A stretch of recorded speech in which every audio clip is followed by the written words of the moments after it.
They've been getting a lot of state business to make New Mexico prettier. Instead, they've been up to some dirty tricks. As News 13's Larry Barker exposes in a months-long investigation, a contractor that's supposed to be making our roads look better is now accused of taking you for an expensive ride.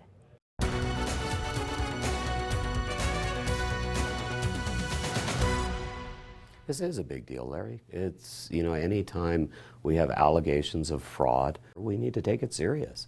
I mean, this is taxpayer dollars that are potentially being wasted. They supplied substandard construction materials, submitted altered invoices, and committed payroll violations. It's part of an investigation involving lucrative highway construction projects. Tom Church is the Transportation Department Cabinet Secretary. We will put them out of business if we have to. New Mexico taxpayers can't afford to be paying for things that they're not getting in return for the services. We will not tolerate or accept that type of work. The investigation centers on a landscape contractor, Caldone Seeding and Reclamation. In the last 4 years, Caldone has worked on 28 highway department projects.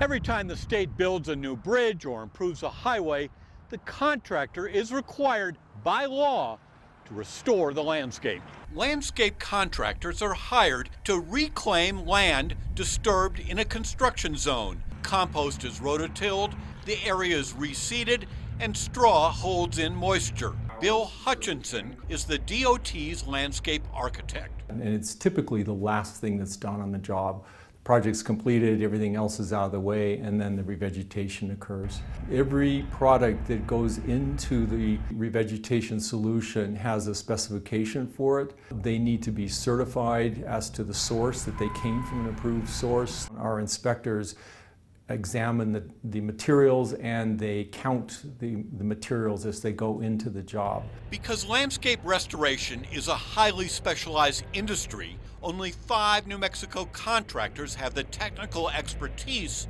to do the work. Since 2012, there have been 58 statewide revegetation projects. Nearly half of those contracts were awarded to Caldone Seeding. For example, 3 years ago, the DOT handed Caldone a $714,000 contract to renovate 43 acres along a stretch of newly constructed highway in San Juan County. On-site state inspectors approved the work. However, it wasn't until a year later the DOT learned Caldone had apparently cheated on the contract, shortchanging taxpayers by thousands of dollars. The subcontractor had shorted us material in the project. They had not done proper wage rate payments, and they had falsified documentation. The DOT contract called for Caldone to apply 30,000 pounds of fertilizer on the San Juan County project. However, according to investigators, Caldone shorted the state at least 10,000 pounds of fertilizer. And it's not just fertilizer. Caldone submitted this fabricated invoice for mulch. Because the document is phony, the DOT cannot account for about $26,000 worth of high-grade landscaping. You found an altered document. What'd they do? The company asked the supplier to change the quantity of product that they delivered to the site. So they actually submitted to the department a falsified document. That's correct. And then there's the Dona Ana County I-10 project. Caldone was awarded $137,000 to revegetate 21 acres along a highway construction project in Las Cruces. Now, according to the contract, Caldone was required to use a specialized blend of compost. And it's not just any old compost. The DOT requires a certified product that meets stringent specifications. But take a close look at this invoice. The document indicates Caldone delivered 24 tons of compost to the Las Cruces worksite. However, a News 13 investigation finds Caldone's delivery truck was not carrying compost.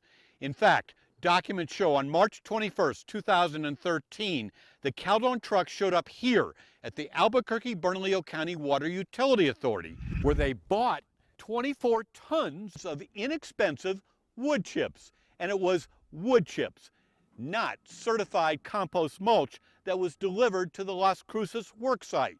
Was it intentional or was it a mistake? We don't know.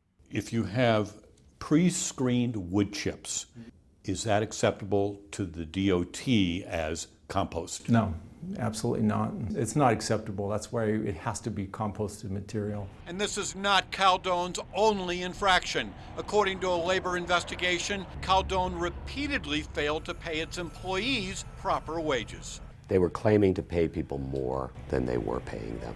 That's a violation of federal and state law.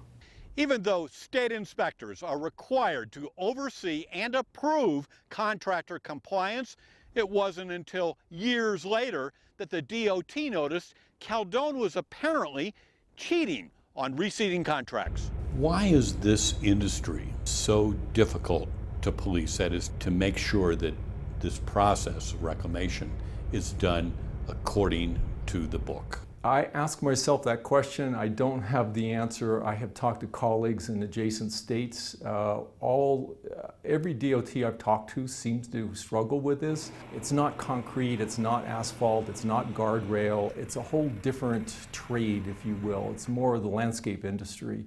And it seems to defy control on some level. Earlier this year, the DOT launched an investigation, and as a result, the department questioned Caldone Seeding's business integrity and honesty. How big of a deal is that? It's very serious, Larry. We are putting this contractor on suspension. They have due process, which they will go through a hearing, in which case we may debar them. The DOT is proposing a 3-month suspension from DOT activities. An administrative hearing on the allegations was held last week. Richie Caldone declined an on-camera interview. However, on the phone, he admitted making mistakes in employee wages. He said Caldone did have a problem, and he says it's been fixed. As for the altered document in San Juan County, Richie Caldone admitted to, quote, an error in judgment that, quote, does look bad. Finally, Caldone denies substituting wood chips for compost at the Las Cruces project. What is the status of the Caldone investigation at this point? Are you done? No, Larry, we've put the notice of suspension. There's a hearing. We will continue to investigate. Larry Barker, KRQE, News 13. It could take a few weeks for a decision to come down on the company's fate. To take a closer look at